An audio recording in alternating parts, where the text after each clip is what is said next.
Salam,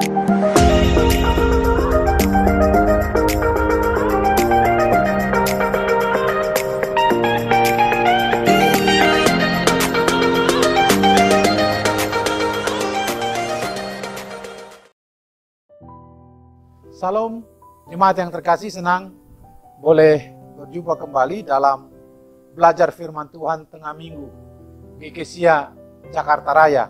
Hari ini kita akan belajar Mazmur 130 ayat 1 sampai 8. Sebelumnya mari kita berdoa.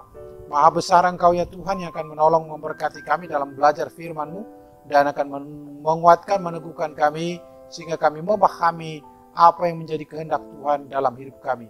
Dalam nama Tuhan Yesus berkati kami. Haleluya. Amin. Saudara-saudaraku yang terkasih di dalam Kristus, merayakan krisis itu menjadi perenungan kita dalam minggu ini. Ahli psikologi meneliti bahwa ada 3 krisis yang dihadapi oleh manusia. Yang pertama adalah krisis perkembangan, sehingga manusia mulai berkembang dari bayi ke anak, remaja, sampai ke dewasa. Ketika dalam fase-fase tertentu dalam perkembangan itu mereka akan mengalami krisis, pembaruan dalam tahap pertama ke tahap kemudian akan mengalami krisis yang mempengaruhi hidupnya. Tapi juga ada krisis insiden atau peristiwa. Ada manakala peristiwa kesedihan muncul, peristiwa duka, peristiwa bencana alam, pandemi yang kita alami juga menjadi bagian daripada krisis insiden. Tetapi juga ada namanya krisis eksistensi atau krisis keberadaan yang seringkali diukur dari nilai kemanfaatan seseorang. Ketika dia tidak merasa bermanfaat, mulai ada krisis di dalam hidupnya. Atau ia tadinya memiliki power atau kekuasaan yang tinggi tetapi tidak lagi mendapatkannya atau tidak berlanjut, maka dia juga mengalami krisis. Nah, kalau kita amati dalam penelitian ini, ternyata kita ini dikelilingi oleh krisis dalam kehidupan ini. Persoalannya, bagaimana kita bisa keluar dari krisis itu, saudara-saudara? Nah, kebenaran firman Tuhan ini mengajak kita sebenarnya melihat bahwa sesungguhnya dalam hidup kita mengalami krisis. Sebagaimana yang digambarkan oleh 130, Mazmur 130 maksud saya, dari jurang yang dalam aku berseru kepadamu, ya Tuhan. Penggambarannya, pemazmur mengatakan dia seolah-olah berada dalam jurang yang dalam. Itulah krisis yang dihadapinya.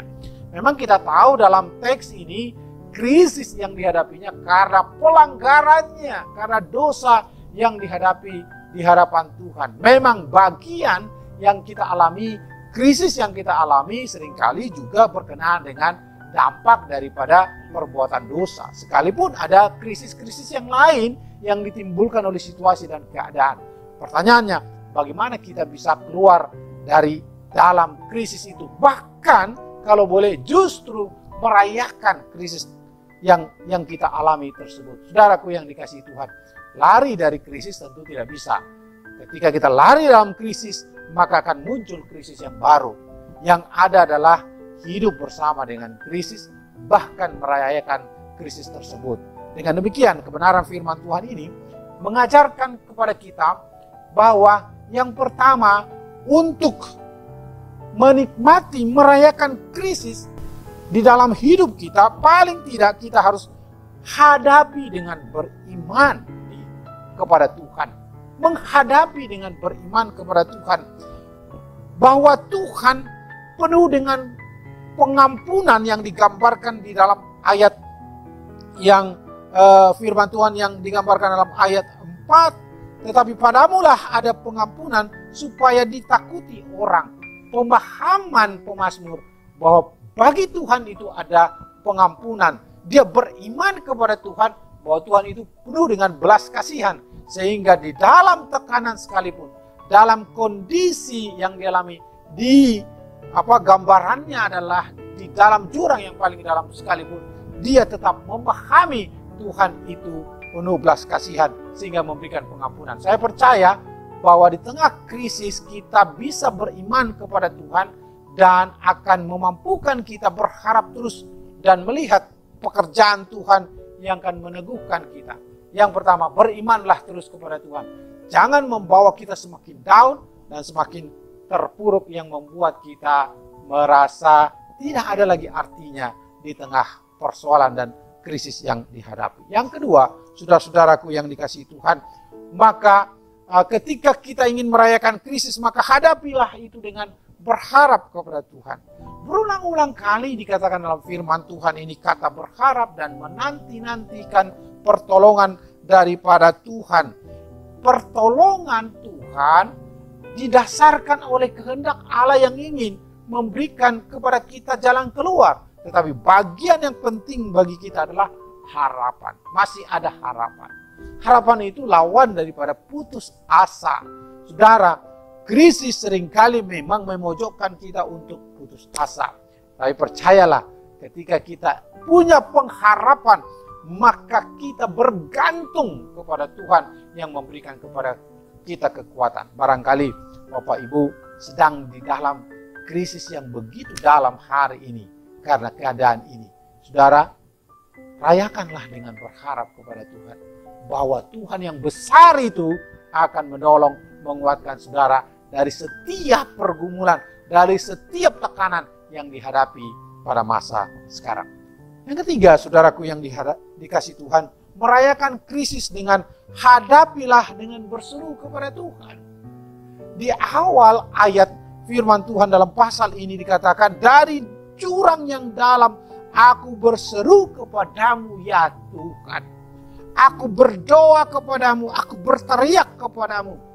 Di dalam krisisku, aku berteriak di hadapanmu. Di dalam tekanan yang saya alami, aku menyerukan nama Tuhan. Saudara, Tuhan ada pada kita. Tuhan akan menolong kita. Tuhan akan memampukan kita melewati situasi demi situasi dengan berdoa, berseru kepada Tuhan. Doa adalah wujud keintiman hubungan kita dengan Tuhan. Dengan berkomunikasi dengan Tuhan, menolong, menguatkan kita, bisa bertahan, bahkan bisa merayakan krisis dengan baik. Berseru memampukan kita untuk melihat Tuhan yang paling besar dari setiap krisis yang kita alami. Oleh karena itu, rayakanlah setiap krisis karena masih ada Tuhan yang bersama dengan kita. Amin. Tuhan, terima kasih. Hari ini Tuhan mengingatkan kami bahwa di tengah badai krisis yang kami hadapi sekalipun, Tuhan masih tetap bersama dengan kami. Biarlah kami terus beriman kepada Engkau, berharap kepada Engkau, dan berseru kepada Tuhan. Sehingga kami layak merayakan setiap krisis yang diperhadapkan kepada kami semua. Haleluya. Amin.